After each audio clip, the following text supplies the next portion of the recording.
I didn't want to be the she speaks for us person, right?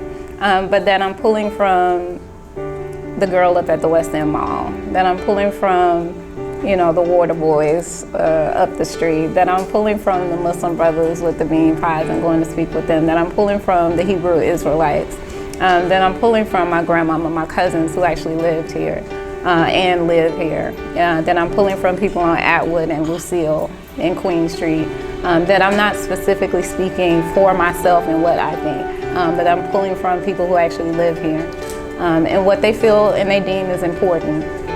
One of the things that continuously came up was religion, and how we have the shrine, and how we have Muslims, and how we have Hebrew Israelites, and how we have Buddhists, and like just Christians and Catholics, like whatever religion you can think of is here. And so the bed of that, right, and so that's a makeup of a black diaspora. Like this, it's a mecca. You know, the West End is a mecca of black people, and so how do you talk about that? That overlapping of culture, those histories, the continuity of time and how it relates to now and what's going to happen future-wise. And when you're talking about authorship, who's going to be the author of our narratives?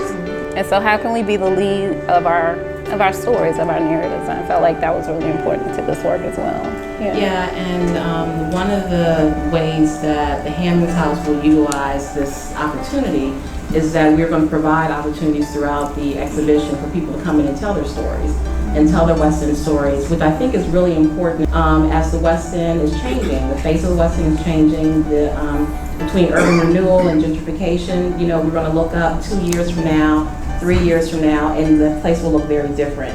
How do we capture and recognize and honor the history of a space?